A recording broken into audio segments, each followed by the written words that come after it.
14, versículos 10 e 11. Pois bem, o Senhor manteve-me vivo como prometeu. E foi há 45 anos que ele disse isso a Moisés, quando Israel caminhava pelo deserto.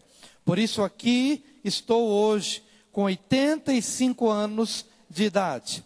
Ainda estou tão forte como no dia em que Moisés me enviou.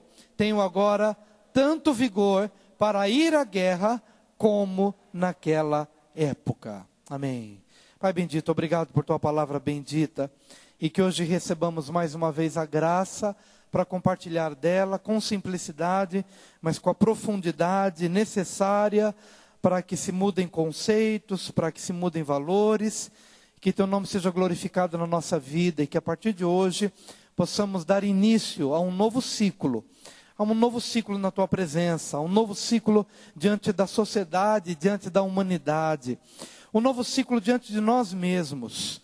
Ó Deus, que possamos nos encontrar com um propósito e com o chamado da nossa vida. Nós te agradecemos por tudo. Que teu nome seja glorificado. Recebe a honra, a glória e o louvor nessa noite mais uma vez, em nome de Jesus. Amém. Amados, hoje eu gostaria de falar sobre vigor. Hoje eu gostaria de falar sobre longevidade, sobre a extensão da vida. Hoje eu quero falar sobre a energia espiritual que passou pela vida de Caleb. Enquanto toda aquela geração estava morrendo no deserto, Caleb se rejuvenesceu. Caleb foi revigorado por uma promessa, por uma visão, pela fé que o Senhor implantou no seu coração. Isto fez com que as suas doenças fossem curadas, porque nós somos curados das nossas enfermidades quando nós temos fé, quando nós temos um alvo, quando nós temos um projeto de vida, nós somos renovados nas células do nosso corpo, nós somos curados das nossas enfermidades, nós somos restaurados na nossa alma, no nosso espírito.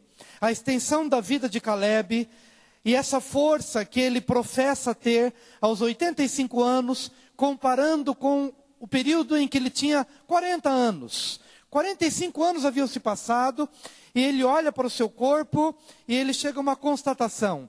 Eu tenho a mesma força, eu tenho o mesmo vigor, eu tenho a mesma paixão, eu tenho o mesmo ânimo, eu tenho a mesma vontade de batalhar e de guerrear, como há 45 anos atrás, ou como a época em que eu tinha 40 anos. Há um segredo para isso, queridos. Há uma promessa de Deus, que quando nós vivemos com base nessa promessa, nós não morremos, nós não desistimos, não ficamos no caminho. Mas o grande problema é quando a nossa visão não está muito clara, quando o propósito da nossa vida também não é muito claro, e de repente a gente vive um certo período da vida e já não tem mais sonhos, não tem mais alvos, não tem mais por que continuar vivendo. Então, ainda que a gente viva no físico, mas a gente já morreu há muito tempo nos nossos propósitos de vida, nos nossos sonhos, ideais, até porque não temos mais sonhos, ou não temos mais ideais, então já estagnamos, já paramos, e já ficamos. E a vida passa, e a gente acaba sem ter o verdadeiro sentido da vida.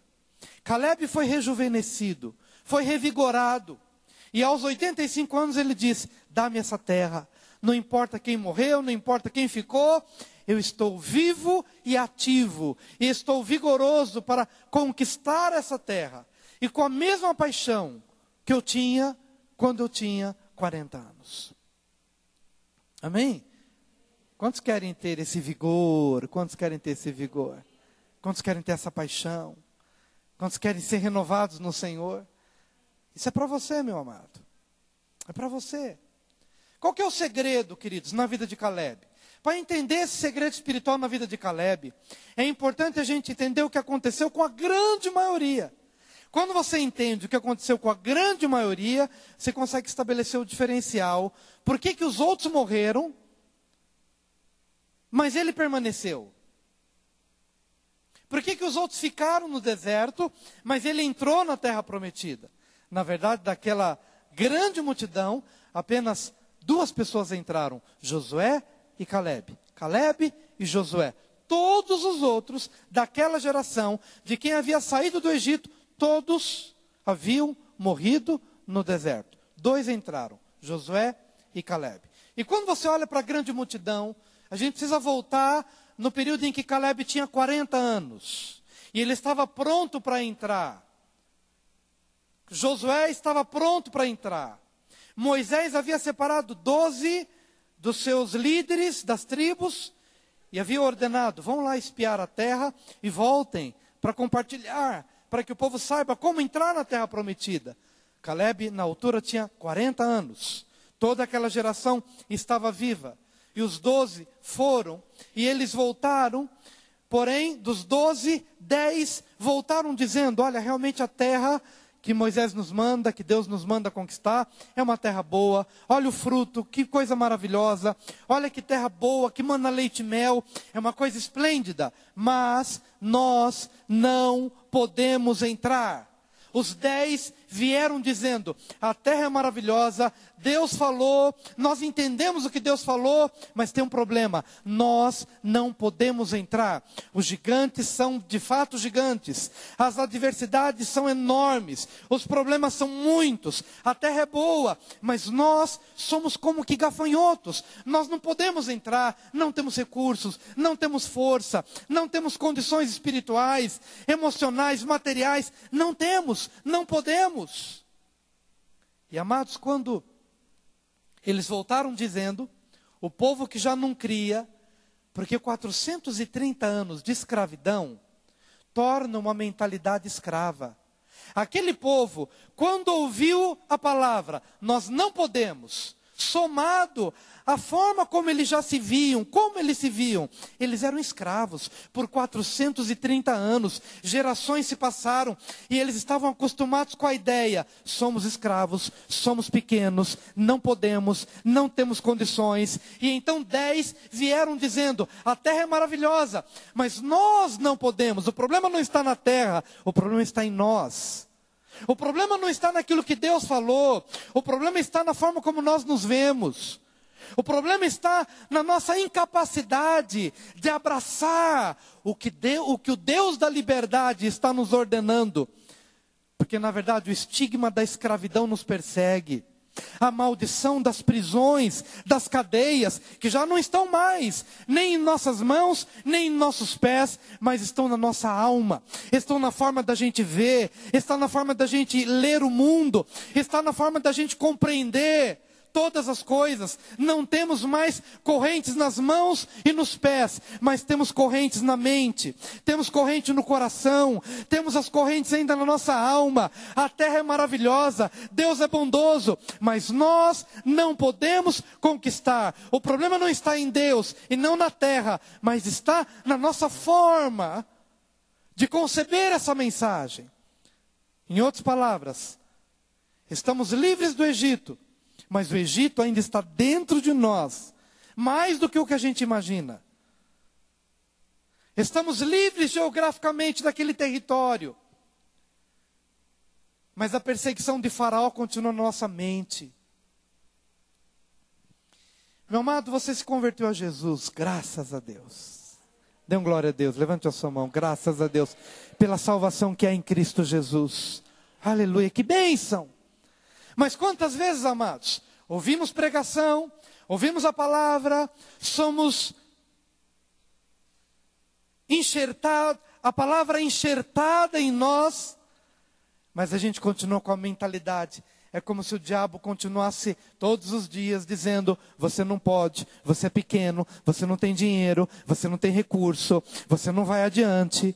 Talvez a palavra de um professor, talvez a palavra de um pai, por mais amoroso que seja, mas naquele momento, talvez de falta de sabedoria, liberou uma sentença contra nós, e aquela sentença fica na nossa mente, e a gente não consegue se ver como livre. Jesus nos liberta, mas a gente não consegue ser livre. Porque a nossa mentalidade continua sendo escrava. Então, meu amado, quando você precisa entender Calebe, Entenda primeiro o que aconteceu com aquele povo. Quando aquele povo disse, tudo é bom, Deus é bom, a terra é boa, o fruto é maravilhoso, mas nós não podemos. O que aconteceu? Eles ficaram desprovidos, descobertos dos valores do reino, porque a única linguagem que funciona no reino de Deus é a linguagem da fé. Sem fé é impossível agradar a Deus. A fé é a capacidade de ver para além das circunstâncias. A fé é a capacidade de enxergar para além daquilo que eu estou enxergando com os meus olhos naturais. A fé me transporta para a realidade das possibilidades. A fé me transporta para a saúde quando estou doente, para a vida quando estou morrendo. A fé me transporta para um lugar onde eu sou pleno em Deus. Mas a incredulidade me destitui de todos esses valores. A incredulidade me deixa do lado de fora. A falta de capacidade de ver me coloca aquém do Jordão, não além do Jordão. Me coloca aquém do Jordão. Eu não consigo ultrapassar o Jordão e tampouco consigo entrar na terra prometida. Porque a única linguagem que me insere no reino, a única linguagem que me insere e que me faz me apropriar do que Deus prometeu, do que Ele falou, do que Ele instaurou para a minha vida, a única coisa que me coloca do lado de dentro é a fé. Sem fé, eu fico do lado de fora. Sem fé, é impossível agradar a Deus. Sem fé, não sou rejuvenescido. Sem fé, não sou restaurado. Sem fé, fico aquém do Jordão. E eu sei que estou pregando hoje a pessoas que não querem ficar aquém do Jordão, mas querem estar para além do Jordão. Diga para o seu vizinho, você não vai ficar aquém do Jordão. Você não vai ficar aquém do Jordão. Você não vai ficar aquém do Jordão. Pastor, o que isso tem a ver com a minha realidade? Tudo a ver com tudo que você vive a cada dia. A fé é um estilo de vida. A fé me faz acordar pela manhã, liberar meus filhos para a escola, sem que ficar com aquele negócio na cabeça, vai acontecer alguma coisa ruim. Daqui a pouco alguém vai ligar da escola dizendo, olha, seu filho passou mal, ou aconteceu alguma coisa. Não. Porque a incredulidade, ou a falta de fé, forma imagens. A incredulidade é a mãe do medo, da ansiedade, da insegurança, da inquietação. E de repente, nesse patamar da incredulidade, alguns monstros começam a ser formados, e a gente começa a ver o mal, começa a ver que as coisas não estão funcionando, começa a achar que as portas vão se fechar, que o vírus vai se estabelecer, que a praga vai chegar, que as coisas ruins vão acontecer, que os ladrões vão se apossar. Começamos a formar quadros que nos neutralizam e que nos paralisam no nosso ímpeto, e que vão paralisando o nosso ímpeto todos os dias. Mas a fé lhe ajuda a ultrapassar esses limites. Toda vez que eu preciso de uma imagem para me apegar a essa verdade, é só me lembrar quando estou viajando de avião, num tempo ruim, chuvoso, trovões, relâmpagos, de repente o avião vai e ele enfrenta tudo e vai subindo. Eu fico pensando, puxa, mas ele vai passar no meio dessa tempestade? Mas ele vai, e ele vai, e ele vai. Mas por que ele vai? Porque ele sabe que para cima das nuvens há uma estabilidade. Quando você está abaixo das nuvens, a única coisa que você enxerga é chuva, é trovão, é raios e trovões. Do Castelo Rá-Tim-Bum, para quem é daquela época, raios e trovões. É só isso que você enxerga, abaixo das nuvens. Mas o piloto vai, e o copiloto ao lado, e vai enfrentando, e vai subindo, e vai subindo, e vai subindo, e de repente passa o avião, tem aquele momento meio complicado, difícil, mas ele continua e vai, e quando chega para além das nuvens, é uma outra realidade. É uma outra realidade. Hoje pela manhã, quando acordei, fui dirigido para ler um pouquinho da biografia de um homem de Deus chamado Wesley. Se hoje você encontra uma igreja metodista, quem é o pai do metodismo é o Wesley, que morreu com 87 anos.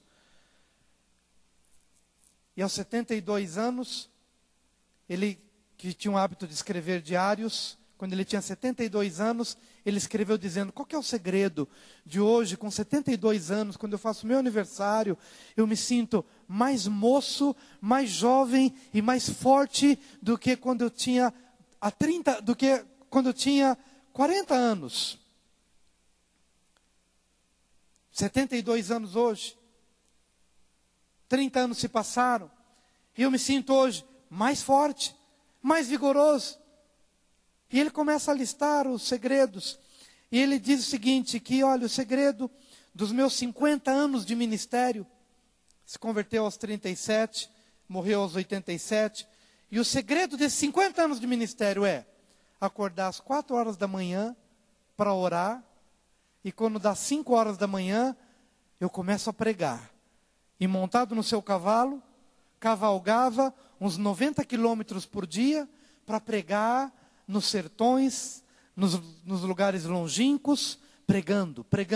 Acordando às 4, começando a pregar às 5, sendo renovado na sua fé ao acordar pela manhã e ao começar a pregar.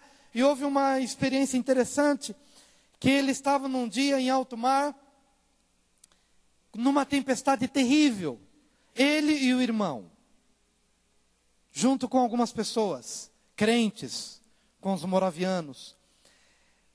E enquanto aquela tempestade se processava em alto mar, e que ele tinha muito medo de morrer, ele começou a ver que aqueles crentes daquela embarcação cantavam, mas eles não paravam de cantar, e louvavam, e adoravam, em meio àquele sobe e desce no meio do mar, e ele com medo de morrer, olhava para o irmão com medo de morrer, mas todos cantavam. E de repente passou a tempestade, o líder daquela embarcação chegou e disse: vejo que você não tem fé. E ele disse: realmente eu não tenho fé.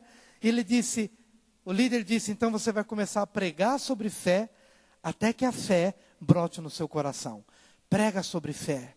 Fala sobre fé, anuncia sobre fé, leia sobre a fé, até que a fé se torne uma substância no seu coração, e você não tenha mais medo, porque Deus é Deus nos mares, Deus é Deus nos ares, Deus é Deus na terra, Deus é Deus nas crises, Deus é Deus na bonança, Deus é Deus em todo o tempo.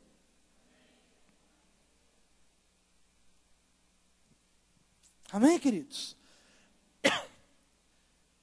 Por que aquelas pessoas começaram a morrer no deserto? Porque perderam a fé. Saíram do Egito. Deus havia dito: olha, o propósito é, saia do Egito e entre na terra.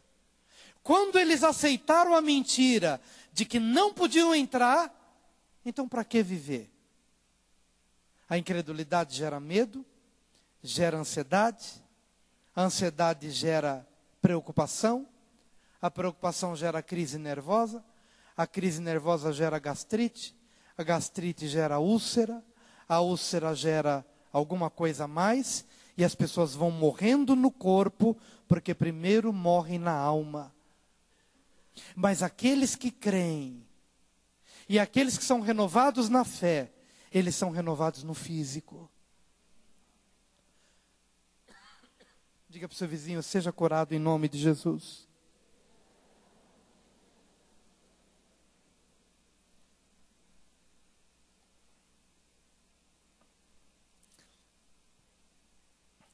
Meus amados, aquele povo começou a morrer também, sabe por quê? Porque a incredulidade nos joga uns contra os outros.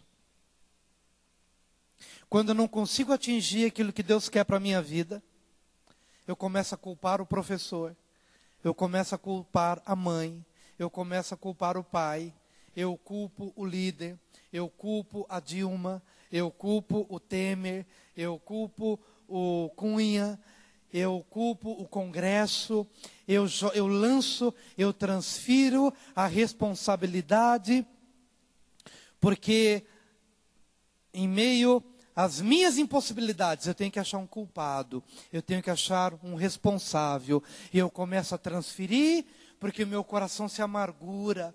Eu acredito que naquela hora de oração que o Wesley tinha, todos os dias, naquele lugar de oração, que o renovava no seu físico, na sua alma e no seu espírito, naquele momento de oração, ele tinha um encontro com Deus, para poder liberar o seu coração das mágoas e dos ressentimentos.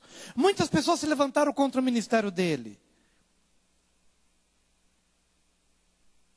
Eu quero te dizer, meu amado,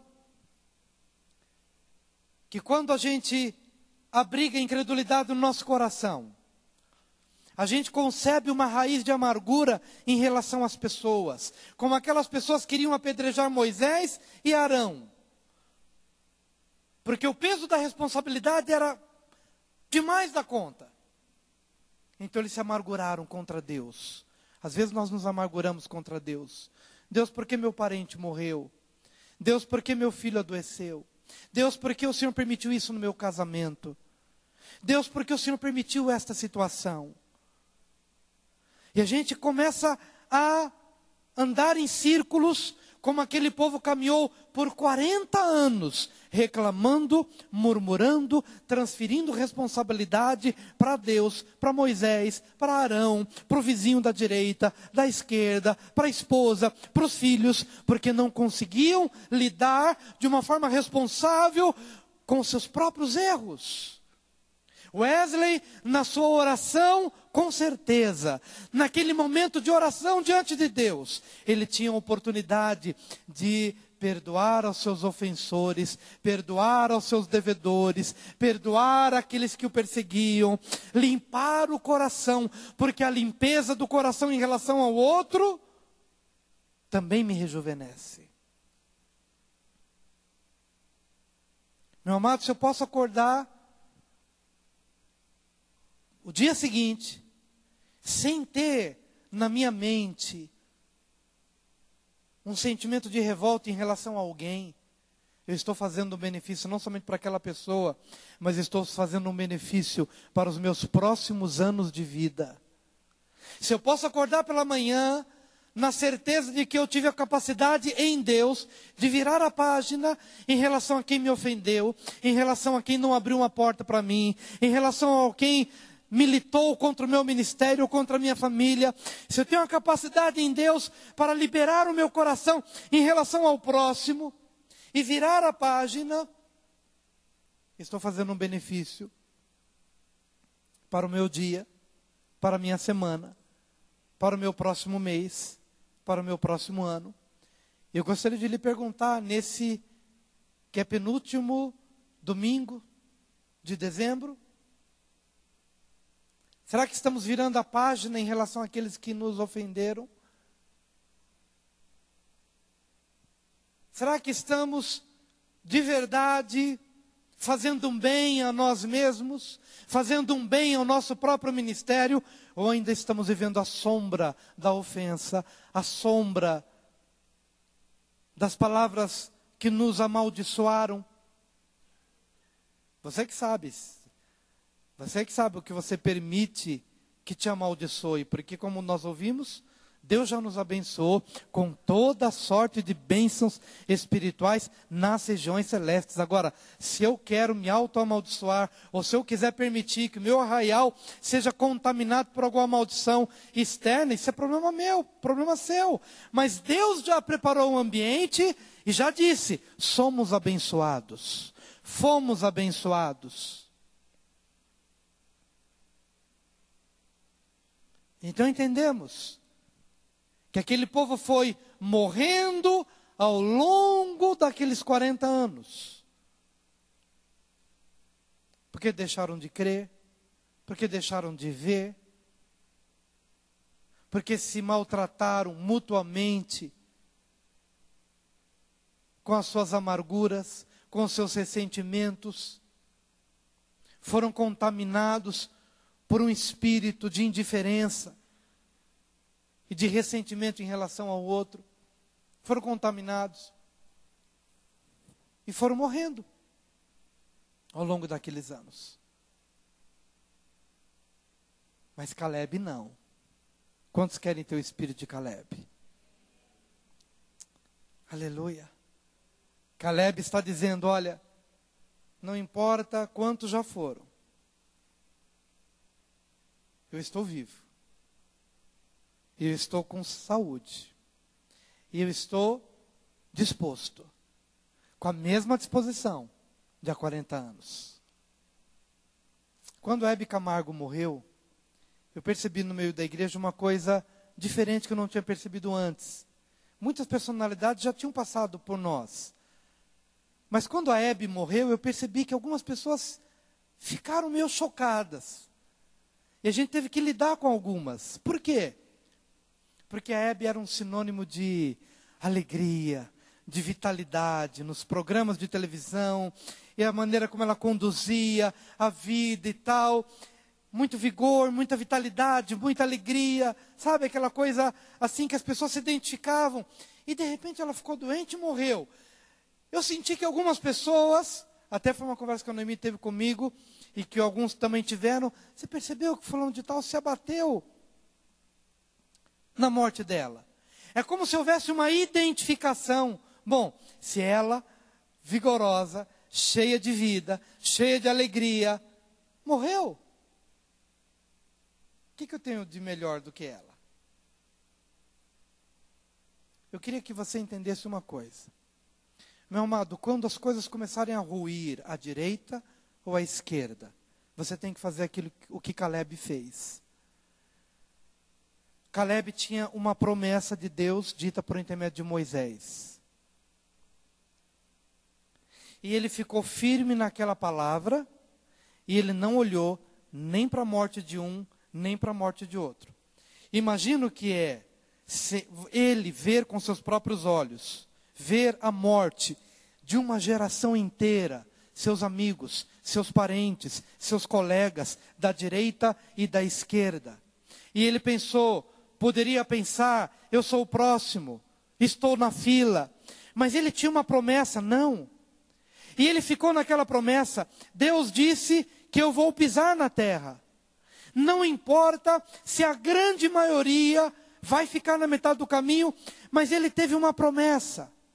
E ele olhou para aquela promessa, e aquela promessa entrou nas suas células, entrou na sua mente, nos seus sentimentos e no seu coração. Quem tem uma promessa é renovado em Deus.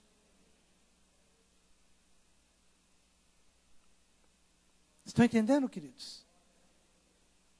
Simeão era um senhor, mas Deus havia dito para ele, você não vai morrer até que você veja com os teus olhos a salvação, o Salvador. E um dia ele foi para o templo, e naquele mesmo dia José e Maria vão levar o menino Jesus para o templo. E Simeão está lá.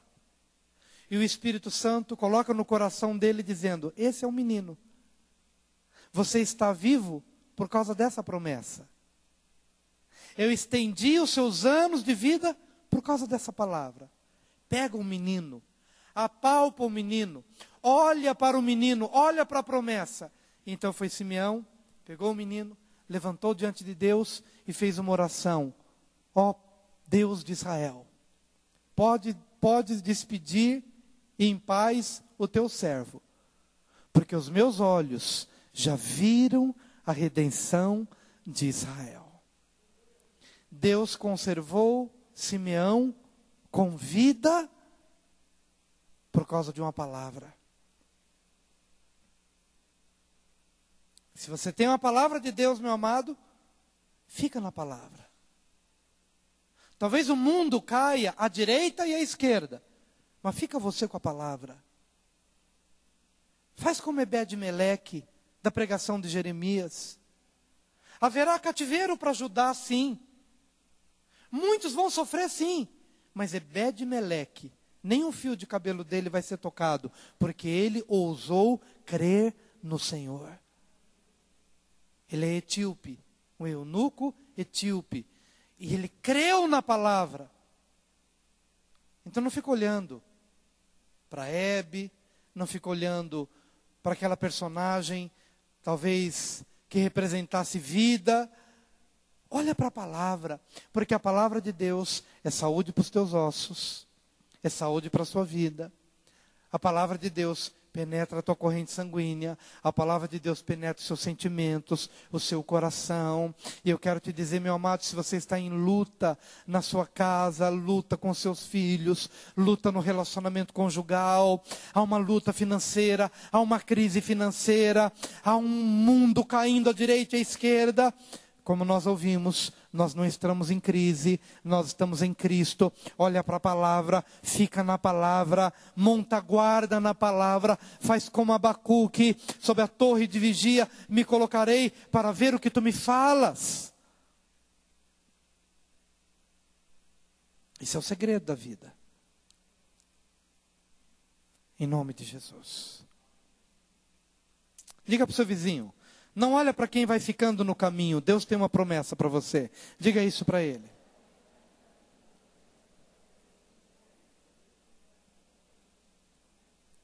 Amém. Mas a última coisa que eu gostaria de compartilhar hoje, acerca daquilo que nos rejuvenesce, está relacionado à terra que Caleb conquistou. Quando ele chegou então aos 85 anos, o povo que ficou peregrinando lá por 40 anos no deserto, que foi morrendo, não entrou, mas ele estava pronto para entrar. Ele chega diante do colega dele, que é Josué, os únicos que entraram, Josué e Caleb. Ele chega para Josué e fala: dá-me essa terra de Hebrom. Porque você, Josué, é testemunha de que Moisés, há 40 anos atrás, ele disse, ele me prometeu essa terra. Eu subi nessa terra, eu passei por essa terra, meus pés pisaram a terra de Hebrom. Dá-me essa terra, para mim, para os meus filhos, para os meus descendentes. E Josué entregou aquele monte, Josué entregou a terra de Hebrom a Caleb. O que era essa terra? Uma terra na qual Caleb havia pisado. Não havia conquistado há 40 anos, mas pôde conquistar, mas lá na frente. Hebrom para mim, para você, significa experiência. Que às vezes a gente fica pensando, por que Deus me permitiu pisar naquele lugar? Por que Deus me permitiu passar por uma experiência? Ora experiência boa, ora experiência ruim, mas por que Deus permitiu? Meu amado, Deus não desperdiça experiências.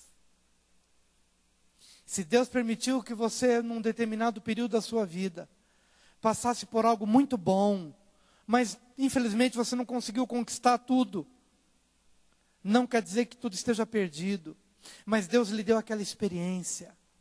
Quem sabe para fundamentar, para pavimentar o teu caminho para uma conquista futura.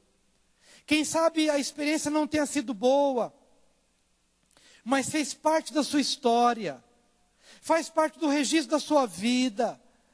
Mas com certeza, aquela Hebrom que um dia fez parte da sua experiência de vida, você não sabe porquê, você não entende porquê, você não compreende porquê, mas aquilo fez parte da sua identidade, da sua história, de uma experiência que certamente você vai se utilizar para um outro momento enriquecedor. Quem sabe você não tenha entendido porque eu me feri, porque eu me machuquei, porque eu sofri aquele acidente, porque eu perdi alguém. Você continua vivo? Nós não sabemos. Nós não estamos no controle da nossa história. Mas uma coisa nós sabemos, que aquela Hebron que fez parte da sua vida, que significa para mim e para você, experiência. Experiência é caminho andado. Certamente Deus se utilizará daquilo para pavimentar o teu caminho para algo maior e melhor. Se você crer. Se você entender que aquele professor te perseguiu, se você passar a vida inteira jogando a culpa no professor, você fica no deserto. Mas se você pega a experiência desse professor e diz, que bênção esse professor na minha vida, porque ele me ajudou a perceber algo em mim, que era muito frágil, e era muito vulnerável, e eu me tornei melhor depois dele. Eu creio. Eu creio. Talvez você tenha sofrido um abuso sexual. E até hoje você se encontra travado por causa desse abuso. Todos os dias você pensa, você sente o cheiro, você se vê naquela situação. Mas até quando você vai ficar retido por causa disso? Até quando? Hoje você precisa tirar a vestimenta do luto, da vergonha, e entender que Deus estava com você naquele lugar e naquele momento. E mesmo que você não entenda ou não tenha entendido até hoje, mas certamente você vai compreender que isto fez parte da sua história, não para que você ficasse parado ali, mas para algo muito maior e algo muito melhor a partir dessa experiência. Se você souber perdoar os seus agressores, ofensores, devedores, virar a página, absorver a lição e olhar adiante. Eu acredito que a combinação de todos esses elementos fizeram com que Caleb chegasse aos 85 anos, dizendo, estou tão forte, tanto forte, quanto há 40 anos atrás. Fui renovado, revigorado, meu coração foi limpo, não joguei a culpa nessa geração incrédula que me fez amargar 40 anos a mais da minha vida, não lancei culpa e não vivi amargurado por causa daqueles que me impediram de entrar na terra prometida. Então somente eles passaram e eu fui adiante. Não lancei culpa sobre ninguém, mas continuei a minha vida.